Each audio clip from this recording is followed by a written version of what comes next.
6월 3일 오늘은 유튜브 방송 첫 돌을 맞는 의미 있는 날입니다.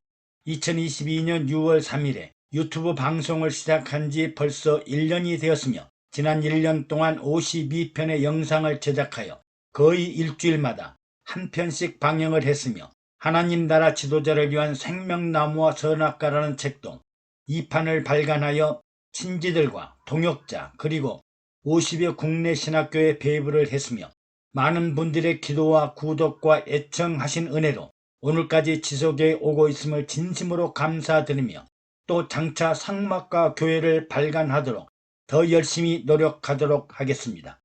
오늘은 신앙 고백에 대해 말씀드리고자 합니다. 우리는 예배를 시작할 때 먼저 신앙 고백을 합니다. 이 신앙 고백은 우리의 마음과 생각과 신앙의 방향과 목적을 분명하게 고백하는 믿음의 신조이며 생활의 고백입니다. 로마 초대교회 시절에는 로마 군인들이 너희 왕이 천하를 지배하는 로마 황제 시저인가 아니면 어리석고 비참하게 십자가에 죽은 예수인가 하고 묻고 예수라고 하면 그 자리에서 창으로 찔러 죽였습니다. 이런 수많은 박해와 함께 예수님의 신성을 부인하는 이단 세력인 아리우스파가 나타나고 케린투스의 영지주의가 출현하자 이단적인 요소들을 배제하고 기독교 신앙의 본질인 삼위일체를 정식으로 체계화한 사도신경으로 신앙 고백을 하였습니다. 이 사도신경은 325년 콘스탄티누스 황제 때 니케아 종교회의에서 사도신경으로 채택하였고 모든 교회의 공통 신앙 고백이 되었습니다. 신앙 고백을 자세하게 이해하려면 먼저 유대인들의 신앙생활의 고백을 살펴보아야 합니다. 출애굽기 6장 7절에 너희로 내 백성을 삼고 나는 너희 하나님이 되리니 나는 애굽 사람의 무거운 짐에서 너희를 빼어낸 너희 하나님 여호와인 줄 너희가 알지라. 신명기 6장 7절에 너는 여호와 내 하나님의 성민이라. 내 하나님 여호와께서 지상 만민 중에서 너를 자기 기업의 백성으로 택하셨나니. 출애굽기 19장 6절에 너희가 내게 대하여 제사장 나라가 되며 거룩한 백성이 되리라. 이 내용을 살펴보면 하나님께서 이스라엘 백성을 애굽에서 구원하신 이유는 이스라엘로 내 백성을 삼고 나는 이스라엘의 하나님이 되기 위함이라고 선언했습니다. 이스라엘 백성들은 하나님이 우리를 백성으로 삼으시고 우리들의 하나님이 되기 위해 애굽에서 구원하셨다는 믿음의 신앙을 잃지 않고 고백했습니다. 전지전능하시고 무소부재하시고 절대자요 창조주 하나님이 이스라엘을 자기 기업의 백성으로 삼으셨으니 이런 자랑과 영광과 기쁨이 어디 있겠습니까? 그러면 당시 애굽에서 이스라엘 민족들의 현실은 어떠했을까요? 이스라엘 민족은 요셉이 죽고 난 후에 애굽의 종으로 전락하여 400년 동안 노예 신분으로 살았습니다. 종으로 태어나 종으로 살다가 종으로 죽었으며 자녀들과 후손들도 모두가 종의 신분으로 살면서 평생 동안 피라밋, 스핑크스, 오벨리스크와 같은 초대형 건축물을 축조하는 일에 동원되어 강제 노역과 온갖 폭정에 시달려야 했으므로 400년 동안 인권이나 생명이 무참하게 짓밟히고 비참하게 살았습니다. 그들의 고통을 생각하면 차라리 태어나지 않는 것이 좋았을 것입니다. 심지어 애굽 사람들도 너희의 신 하나님은 어디에 있느냐고 조롱하며 무시를 했습니다. 그런데 가난하면서 천민이면서 하층 피지배 민족이면서도 인구는 기하급수적으로 늘어나 애굽 지배자들의 공포의 대상이 되었습니다. 지배계층인 애굽 사람들은 인구가 줄어드는데 이스라엘 백성들은 마치 물고기가 알을 낳듯이 어마어마하게 증가했기 때문입니다. 이스라엘 백성들의 하나님의 성민과 선민이 된 것은 부자여서도 아니고 신체가 장대하거나 건장해서도 아니고 잘생겨서도 아니고 지혜가 뛰어나서도 아닙니다. 그저 400년 동안 그들은 아브라함의 하나님, 이삭의 하나님, 야곱의 하나님, 우리 민족의 하나님만을 부리며 무기력하게 살았습니다. 지위나 신분이 천하고 천한 백성들, 의지할 곳 없는 백성들, 불쌍한 백성들이지만 내가 너희 하나님이 되고 너희는 내 백성이 되리라고 선언하신 것입니다. 여러분, 세계 역사상 400년 동안 고통과 고난을 참고 인내하며 이겨낸 백성들이 있을까요? 눈치 빠르고 약삭 빠른 사람들이라면 재빨리 지배국민으로 동화되고 말았을 것입니다. 그러나 이들은 폭동이나 밀란을 일으키지 않고 험악한 고통을 하나님께 기도하며 살았습니다. 이런 백성들을 하나님이 기업으로 삼으시고 제사장 나라요 거룩한 백성으로 선택하시고 성민이 되게 하였습니다. 바로 이스라엘이 자랑하는 성민사상과 선민사상입니다. 또 하나님은 이스라엘에게 부유한 나라, 군사적인 강대국, 최고의 선진대국 등 정치, 경제, 군사적으로 강한 나라를 약속하지 않았습니다. 오히려 하나님께 제사하는 나라, 거룩한 나라, 하나님이 통치하고 지배하는 제사장 나라로 선택하신 것입니다. 즉 강력한 율법과 은혜의 상막을 통해 신성국가, 신본주의 국가를 이룩하여 이스라엘을 보배로운 백성이요 머리가 되고 꼬리가 되지 않는 뛰어난 백성을 만들려고 하였습니다.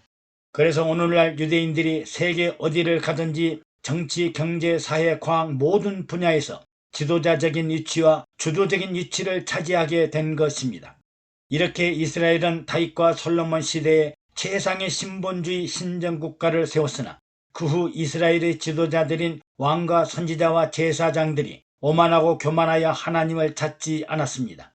지도자들이 온갖 불법과 불의와 부정과 타락에 빠지자 왕은 눈이 뽑히고 귀족들은 발가벗긴 몸으로 포승줄에 묶인 채 이국만리 바벨론의 포로로 잡혀갔다가 70년 후에 돌아오게 됩니다.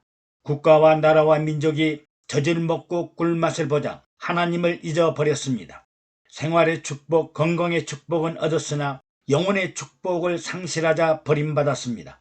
그러므로 신앙 고백은 어려운 고통이나 고난이 있을 때는 신령과 진정으로 고백하지만 사람이 꿀맛과 단맛을 보고 나면 영혼이 시들거나 병들어 버리고 맙니다. 다음은 교회의 신앙 고백입니다. 예수님이 가이사랴 빌립보 지방에 이르러 제자들에게 사람들이 인자를 누구라 하느냐고 묻자 더러는 세례 요한이라 하고 더러는 엘리야라고 하고 어떤 이는 에리에미야나 선지자 중에 하나라고 하나이다고 하자 그러면 너희는 나를 누구라 하느냐고 제자들에게 묻자 시몬 베드로가 주는 그리스도시요 살아계신 하나님의 아들이니다라고 대답합니다. 이에 예수님은 바요나 시몬아 내가 복이 있도다. 이를 내게 알게 한 이는 혈육이 아니요 하늘에 계신 내 아버지시니라. 내가 너에게 이르노니 너는 베드로라. 내가 이 반석 위에 교회를 세우리니 음부의 권세가 이기지 못하리라. 내가 천국 열쇠를 내게 주어 내가 땅에서 무엇이든지 매면 하늘에서도 맬 것이요 내가 땅에서 무엇이든지 풀면 하늘에서도 풀리리라고 하였습니다. 이 유명한 고백이 베드로의 신앙 고백이요 교회의 설립 기반이 되는 교회의 신앙 고백입니다. 초대교인들은 믿음을 상징하는 비밀스런 언어로 물고기를 사용했습니다.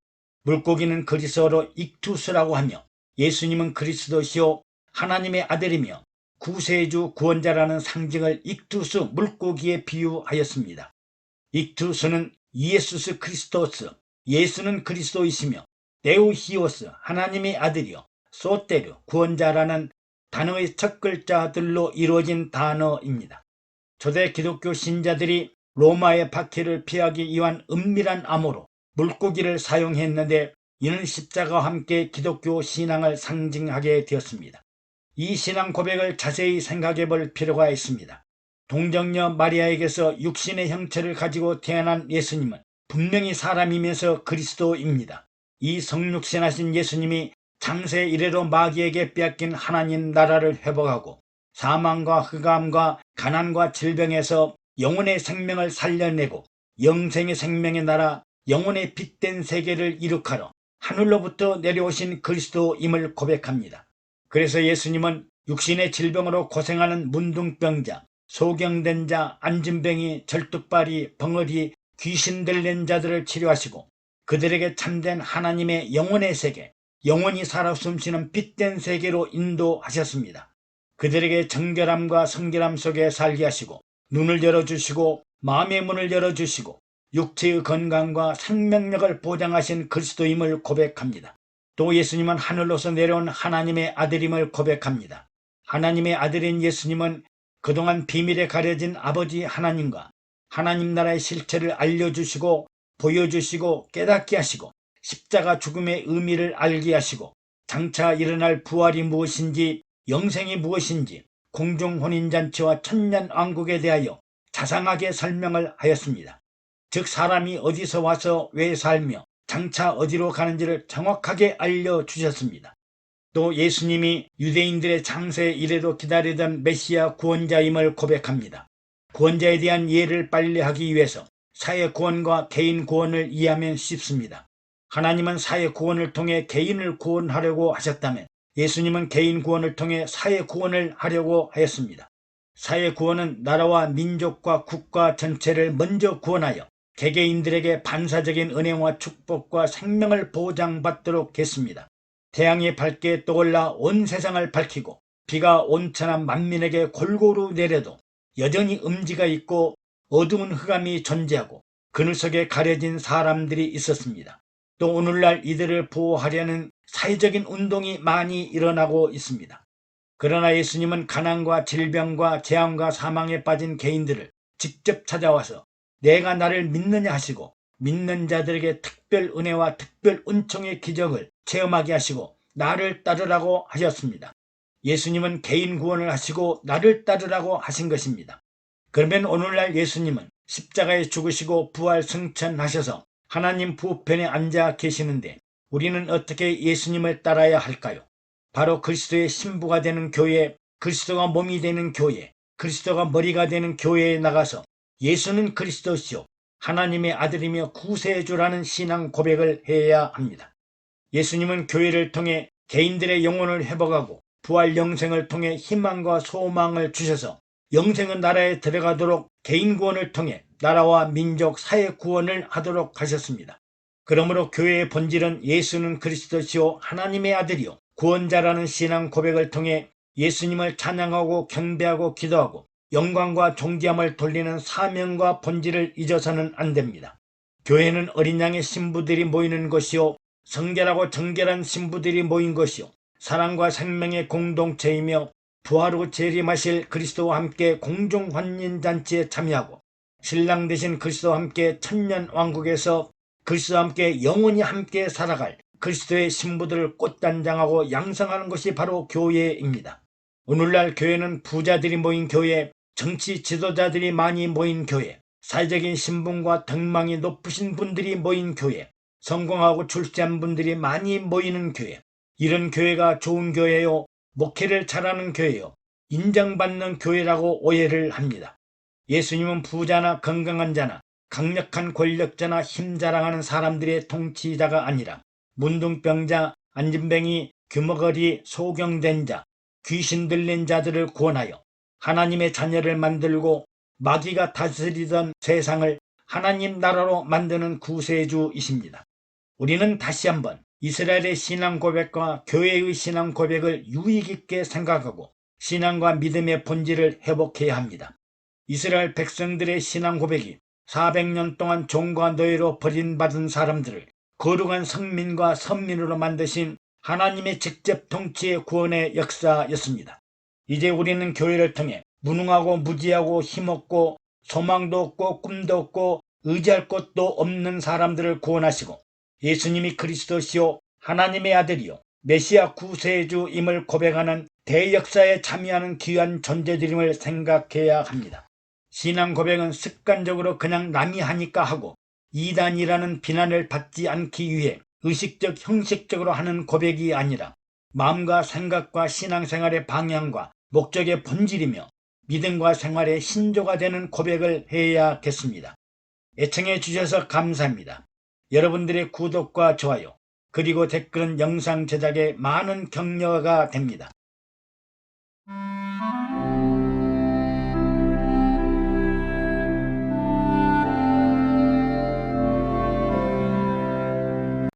오늘은 무형교회와 유형교회에 대해 말씀드리고자 합니다.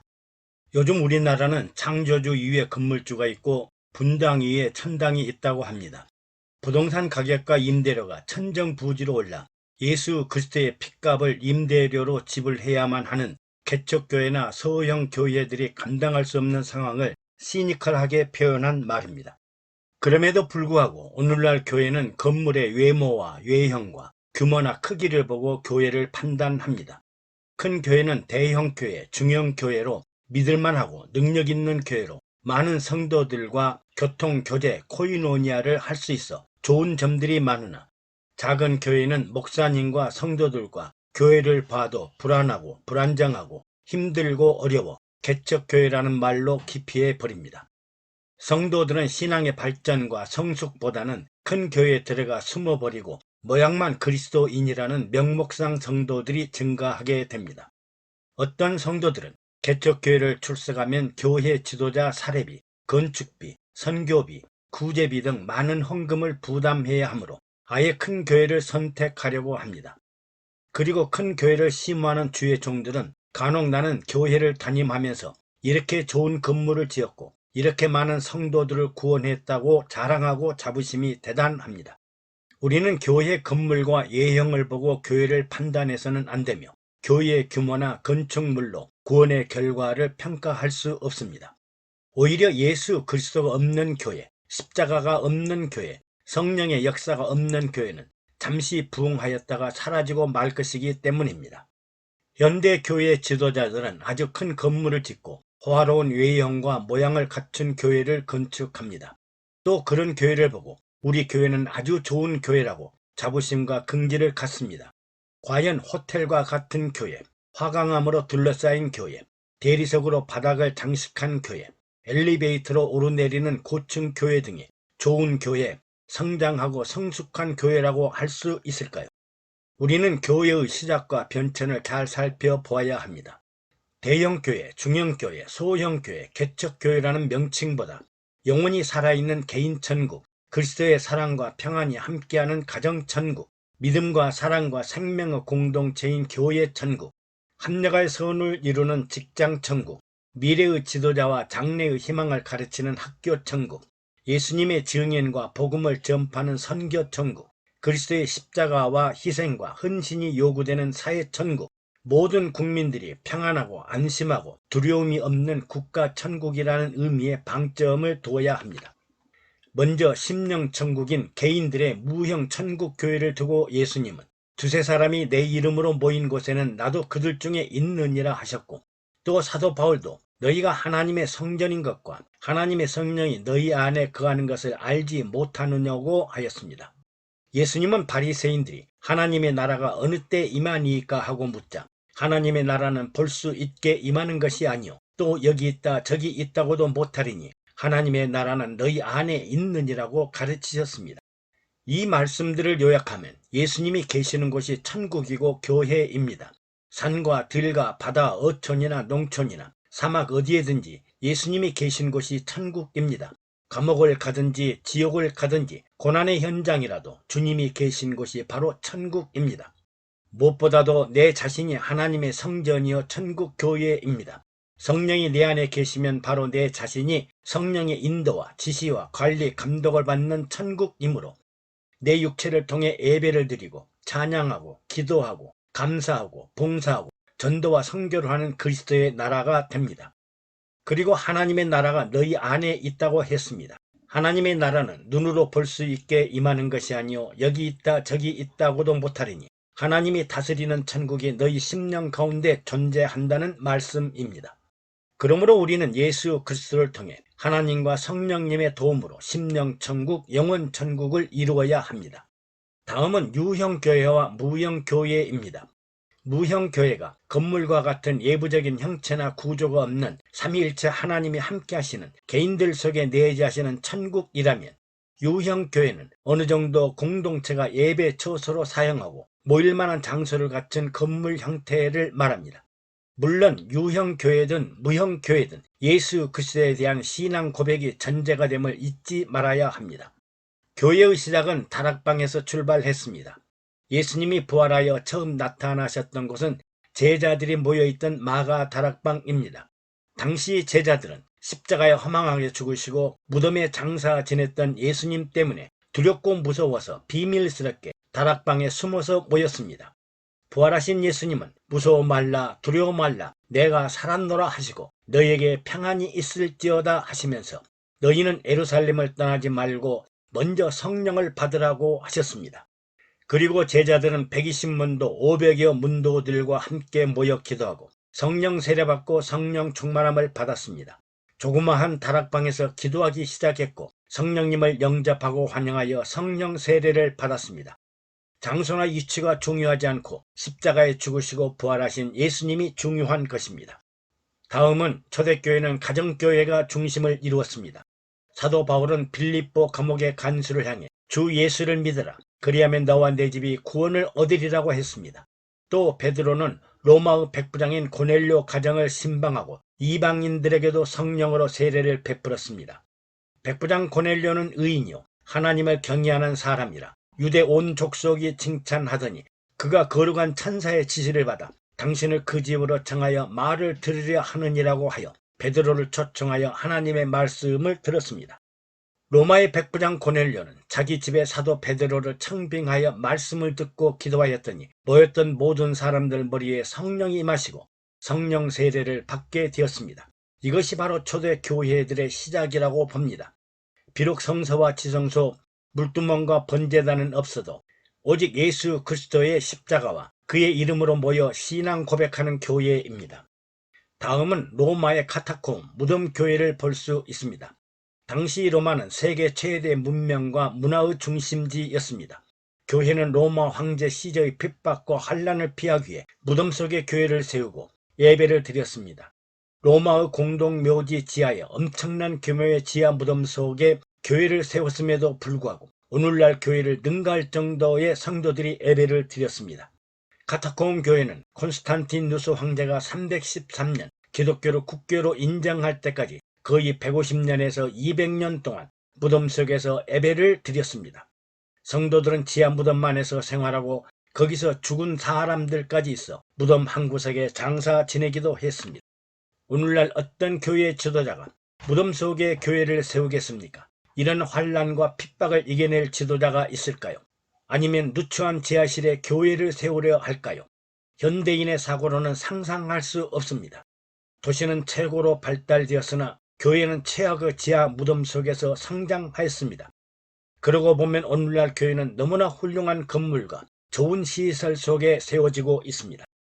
다음은 소아시아에 있는 갑바도기아의 바위 동굴 속 교회입니다. 이들은 로마인들의 핍박과 박해를 피하기 위해 바위에 동굴을 파고 교회를 짓고 또 집도 짓고 살았습니다. 현대인들의 사고로는 이해할 수 없는 상황이었습니다. 교회는 건물의 외형이나 외모를 보고 판단하는 오류를 범하지 맙시다. 예수님도 당시 이방인 헤롯 왕이 짓는 예루살렘 성전을 건축하는 것을 보시고 내가 너희에게 이르노니 성전보다 더 큰 이가 여기 있느니라 하시고 제자 중에 하나가 선생님이여 보소서 이 돌들이 어떠하며 이 건물들이 어떠하니까 예수께서 이르시되 내가 이 큰 건물들을 보느냐 돌 하나도 돌 위에 남지 않고 다 무너뜨려지리라고 경고하셨습니다. 교회는 외형이나 외모가 아니라 예수 그리스도의 이름과 십자가가 본질입니다. 그러면 카타콤 교회는 어떻게 성장했을까요? 로마가 교회를 핍박할 때 로마 군인들은 칼과 창을 들고 너희 왕이 시저인가 아니면 예수인가? 시저라고 하면 살려둘 것이요 예수라고 하면 죽일 것이다 하고 압박을 했습니다. 성도들은 압박과 핍박 속에서도 나의 왕은 예수 그리스도입니다 하고 시인하자 그 자리에서 창과 칼로 죽이고 말았습니다. 로마 황제는 일부러 자신이 대형 화재를 저질렀음에도 불구하고 기독교인들이 사회 불만을 품고 방한을 했다는 거짓 소문을 퍼뜨리고 로마 원형 경기장에 사자들을 풀어놓고 성도들이 사자들의 먹잇감이 되도록 하였습니다. 그때 베드로의 코바디스 도민의 주여 어디로 가시나이까는 유명한 실화입니다. 성도들이 사도 베드로를 피신시키고자 하여 로마를 떠나게 합니다. 한참을 가는데 주께서 베드로 앞에 나타나셨습니다. 압박과 핍박을 피해 로마를 떠나는 베드로와 순교 현장으로 향하는 예수님이 마주친 것입니다. 이때 베드로는 주여 어디로 가시나이까 하고 묻자 주님은 내가 버리고 떠난 로마의 내 양들을 위하여 가노라고 하자 베드로는 자신의 잘못을 눈물을 흘리며 크게 뉘우치고 로마로 돌아가 십자가에 거꾸로 매달려 순교의 길을 선택했습니다. 교회는 예배하는 처소의 존재 여부에 따른 유형교회, 무형교회, 또 교회를 운영하는 조직 여부에 따라 조직교회, 비조직교회로 구분하지만 개인 천국, 가정 천국, 교회 천국, 학교 천국, 세상 천국, 국가 천국 등 예수 그리스도를 향한 믿음과 신앙의 본질이 중요합니다. 교회가 권능을 가지고 강력하게 흥황하려면 본질에 충실해야 기적과 이적이 나타나고 하나님 앞에나 사람들 앞에 칭송받는 교회가 됩니다. 애청해 주셔서 감사합니다. 여러분들의 구독과 좋아요 그리고 댓글은 영상 제작에 많은 격려가 됩니다.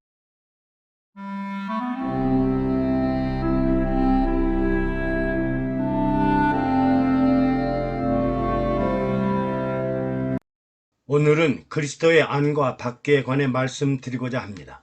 믿는 자 천국, 불신자 지옥, 믿는 자 천국, 불신자 지옥. 이 구호는 많은 사람들이 모이는 광장, 아파트 단지, 지하철 안에서 전도인들이 부르짖는 가장 간단하면서도 명확한 영혼 구원의 표현입니다. 이 메시지를 듣고 난 후에 믿는 자들은 생명 구원과 영혼 구원을 위해 애쓰는 분들에게 진정한 감사를 보내며 나도 저렇게 할 수 있는 용기를 달라고 기도하기도 합니다. 그러나 불신자들은 오히려 그래 너나 천국 실컷 가거라. 나는 지옥 가련다. 어쩔래 하고 비아냥거리며 왜 저렇게 큰 소리를 치고 야단 법석이 하고 조롱합니다. 가장 효능이 있다고 생각한 전도 방법이 효과를 반감시키기도 합니다. 그런데 어느 날 아파트 엘리베이터를 탔는데 어떤 할머니 한 분이 아주 애절하고 간절한 낮은 목소리로 고개를 숙여 인사하면서 예수 믿으세요. 예수 믿고 천국에 같이 갑시다 하는데 많은 감동을 받았습니다. 만약 유대인들이 유대인 천국, 이방인 지옥, 유대인 천국, 이방인 지옥하며 외치면 어떤 일이 일어날까요? 이방인들은 그래 유대인들은 선택된 성민이라고 자랑하는 거야? 그러면 우리처럼 선택받지 못하고 예정되지 못한 이방인은 뭐야 하고 오히려 하나님을 욕되게 할 수 있습니다. 오늘날 좋은 구원은 우리 예수 그리스도 안에서 함께 삽시다 하면 모두가 미소로 웃고 지나갑니다. 그래서 사도 바울은 믿는 자와 불신자, 이방인과 유대인을 구별하지 않고 그리스도 안에 있는 사람과 그리스도 밖에 있는 사람으로 구별했습니다. 에베소서는 교회 본질에 관한 말씀으로 목회자님들이 자주 읽고 은혜를 받고 있습니다. 에베소에는 그리스도 안, 예수 그리스도 안, 교회 안이라는 단어가 많이 강조되고 있습니다. 무엇보다도 우리는 육체가 교회의 지체이므로 교회가 육체에 얼마나 생기와 활동력을 공급하여 활성화하는가가 아주 중요합니다. 장세 이래로 육체는 불순종의 상징이요 선악과를 따먹은 사람이요 에덴 동산에서 추방된 사람이요 하나님의 영생을 박탈당한 죄악의 온상이요 죄악의 뿌리로 심판의 대상이었습니다. 이 육체의 죄악의 문제를 해결하기 위해 율법과 성막을 통해 율법으로는 죄를 깨닫고 성막에서 피를 흘리는 제사를 통해 죄사함 용서를 받도록 하였습니다. 그런데 아무리 좋은 하나님의 사랑과 용서라고 하더라도 성막에는 피가 끊이지 않았고 피가 강물을 이루는 제사를 드려야 했습니다. 이제 교회 안에는 예수 그리스도의 십자가에서 흘린 피와 살로 산제사를 드려 율법과 사랑과 용서를 완성하셨으므로 더 이상 육신의 피를 흘리지 않아도 됩니다. 오직 예수 그리스도의 이름과 십자가의 피로 육체들이 자유와 해방과 참 생명을 누리며 하나님의 풍성한 영광을 얻도록 해야 합니다. 율법과 성막 아래서는 죄와 사망의 노예가 되어 육체 때문에 피의 제사를 피할 길이 없었으나 그리스도 예수 안, 즉 교회 안에서는 예수 그리스도의 대속의 은혜로 육체가 새 생명을 얻고 새 영혼으로 무장하여 새 사람으로 변화되어 기뻐하고 즐거워하고 감사하며 찬양하고 예배하며 하나님의 영광의 결실을 얻도록 해야 합니다. 즉 행함으로 구원을 얻는 피의 제사가 아니라 믿음으로 구원 얻는 길을 열어주셔서 육체가 자유와 해방과 기쁨과 소망을 가지고 살도록 하였으므로 이제는 제약된 육체가 아니라 하나님 나라의 권세와 영광을 위한 도구로 이용되어야 합니다. 그러므로 우리는 육체를 그리스도 안에서 그리스도와 함께 그리스도를 위해 참 자유와 해방 가운데 육체의 축복을 누리도록 해야 합니다. 그러면 그리스도 밖에 사는 사람들은 어떤 사람들일까요? 그리스도 밖에서는 죄와 허물로 죽었던 너희를 그리스도 안에서 살리셨으니라고 말씀하십니다. 사람이라는 존재 자체가 흉과 허물과 죄로 말미암아 질병과 고통과 사망에서 벗어날 수 없습니다. 율법 자체가 모든 사람을 죄 아래 있음을 심판하므로 절망적이고 슬픔과 좌절을 이겨낼 수 없어 죽음에 빠질 수밖에 없는 처량한 존재들인데 그리스도께서 살리셨다고 한 것입니다. 또 그리스도 밖에 사는 사람들은 불순종의 아들이라고 했습니다. 영원히 죽어버렸던 아담의 후손들은 하나님을 모르고 하나님 없이 영혼 없는 사람들로 생명이 아닌 선악과를 따먹고 사는 불순종의 자손들로 저주 아래 살고 있습니다. 또 그리스도 밖의 사람들은 육체로 살던 진노의 자녀라고 하십니다. 영혼과 영생을 상실한 아담의 후손들은 무엇을 먹을까, 무엇을 마실까, 무엇을 입을까, 무엇을 할까 하고 사람의 근본인 어디서 와서 어디로 가며 왜 사는지를 모르고 오직 육신의 정욕과 안목의 정욕과 이생의 자랑을 따라 살고 있으므로 본질적으로 진노의 자녀들입니다. 또 그리스도 밖의 사람들은 육체로는 이방인이요 무할례당이요 세상 사람들입니다. 그때 너희는 그리스도 밖에 있었고 이스라엘 나라 밖의 사람이라 약속의 언약들에 대하여 외인이요 세상에서 소망이 없고 하나님이 없는 자라고 하였습니다. 즉 그리스도 밖의 사람들은 육체로는 이방인이요 무할례당이요 하나님의 약속과는 관련 없는 사람들이요 소망이 없고 하나님도 없는 세상 사람들입니다. 그러면 이제 그리스도 안의 사람들은 어떤 사람들일까요? 이런 그리스도의 밖의 사람들을 그리스도 안으로, 교회 안으로, 믿음 안으로 영원히 살아있는 사람으로 구원하여 예수 그리스도 안에 교회 안에 살도록 하였습니다. 그리스도 안에서 하나님의 크신 사랑과 그리스도의 은혜로 구원을 얻었습니다. 긍휼에 풍성하신 하나님이 우리를 사랑하신 그 큰 사랑을 인하여 허물로 죽은 우리를 그리스도와 함께 살리셨고 너희가 은혜로 구원을 얻은 것이라.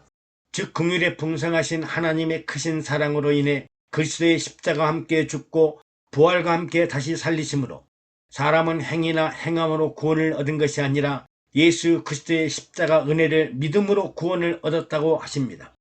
그리스도 안에서 우리는 부활과 영생은 하나님의 은혜요 하나님의 선물입니다. 그리스도와 함께 일으키사 그리스도 예수 안에서 함께 하늘에 앉히시니 너희가 그 은혜를 인하여 믿음으로 말미암아 구원을 얻었나니 이것이 너희에서 난 것이 아니요 하나님의 선물이라고 하셨습니다.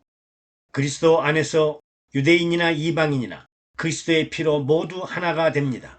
또 이방인들은 그리스도 밖에 있었고 이스라엘 나라 밖의 사람이었고 언약에 대하여 외인이요 소망도 없고 하나님도 없는 자녀였으나 이제는 전에 멀리 있던 너희가 그리스도 예수 안에서 그리스도의 피로 가까워졌느니라고 하셨습니다. 또 지난날 원수처럼 지냈던 묵은 감정과 분노로 막힌 담을 허물고 그리스도로 말미암아 화평하게 됩니다. 그리스도는 화평이신지라 둘로 하나를 만드시고 중간에 막힌 담을 허시고 그리스도 안에서 새 사람을 지으시고 십자가로 이 둘을 한 몸으로 하나님과 화목하게 하시고 평안하게 하셨으며라고 했습니다. 그리스도 안에서 우리는 성령으로 말미암아 하나님을 만나고 하나님 나라에 들어갈 수 있습니다. 이는 그리스도로 말미암아 우리 둘이 한 성령 안에서 아버지께 나아감을 얻게 하려 하심이라. 그러므로 이제부터 너희가 외인도 아니요 손도 아니요 오직 정도들과 동일한 시민이요 하나님의 권속이라. 그러므로 그리스도 안에 있는 사람은 그리스도가 머리가 되고 그리스도가 몸이 되는 교회 공동체로 하나님의 성전을 건축하고 하나님 나라를 일으켜야 합니다. 너희는 사도들과 선지자들의 터 위에 세우심을 입은 자라. 그리스도 예수께서 친히 모퉁이 돌이 되셨느니라. 그 안에서 건물마다 서로 연결하여 주 안에서 성전이 되어가고 너희도 성령 안에서 하나님의 거하실 처소가 되기 위하여 예수 안에서 함께 지어져 가느니라. 교회는 그리스도가 모퉁이 돌이 되시고 그 위에 사도들과 선지자들의 터를 닦아주시고 성령 안에서 하나님의 거하실 성전을 만들기 위해 예수 안에서 함께 완성되어 갑니다. 아브라함과 다윗의 자손 예수 그리스도의 세계에서 각자가 성령 안에서 하나님의 처소가 예수 안에서 함께 만들어 가도록 해야 합니다. 이제는 삼위일체 하나님 성부 성자 성령이 거하시는 처소인 하나님 나라 교회를 예수님과 함께 만들어야 합니다. 그러면 유대인이든 이방인이든 그리스도 안에서 교회 안에서 어떤 축복을 얻을까요? 무엇보다 그리스도 안에 있는 사람들에게 하늘에 속한 모든 신령한 복을 주십니다. 우리 주 예수 그리스도의 아버지께서 그리스도 안에서 하늘에 속한 모든 신령한 복으로 우리에게 복 주시니라고 하시므로 아담과 하와가 에덴 동산 안에서 박탈당했던 영생과 영생 천국의 축복을 그리스도 안에서 영혼의 축복과 육체의 축복과 생활의 축복을 받도록 하십니다. 또 예수 그리스도로 말미암아 하나님의 자녀로 선택하시고 자녀가 되는 축복을 허락하십니다. 곧 창세 전에 그리스도 안에서 우리를 택하사 우리로 사랑 안에서 그 앞에 거룩하고 흠이 없게 하시려고 그 기쁘신 뜻대로 우리를 예정하사 예수 그리스도로 말미암아 자기의 아들들이 되게 하셨으니 우리들의 육체를 하나님 나라 일꾼으로 하나님의 도구로 사용하면 하나님의 자녀가 되는 축복을 얻게 됩니다. 아담과 하와의 불순종으로 말미암은 모든 죄를 예수 그리스도의 십자가 은혜로 죄사함을 얻게 하였습니다. 그러므로 우리는 교회 안에서 사랑과 용서의 은혜 가운데 살아야 합니다. 우리가 그리스도 안에서 그의 은혜의 풍성함을 따라 그의 피로 말미암아 구속 곧 죄사함을 받았느니라고 하였습니다. 또 우주 만물과 인생의 방향과 목표, 기준과 척도를 오직 길이요 진리요 생명 되신 예수 그리스도를 기준으로 통일하여 사회적인 혼란과 혼돈을 막았습니다. 하늘에 있는 것이나 땅에 있는 것이나 다 그리스도 안에서 통일되게 하려 하십니다. 그 안에서 너희도 진리의 말씀 곧 너희의 구원의 복음을 듣고 그 안에서 또한 믿어 약속의 성령으로 인치심을 받았으니 이는 우리 기업의 보증이 되었다고 하셨습니다.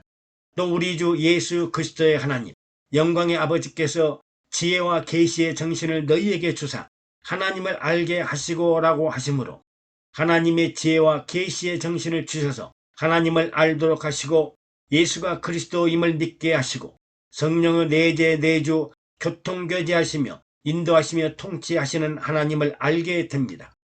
끝으로 사람의 마음의 눈을 열어 밝혀주셔서 사람의 마음과 생각과 뜻과 계획을 밝혀주시고 거룩하고 흠없게 살도록 하셔서 마땅히 해야 할 일과 가야 할 길을 알려주십니다.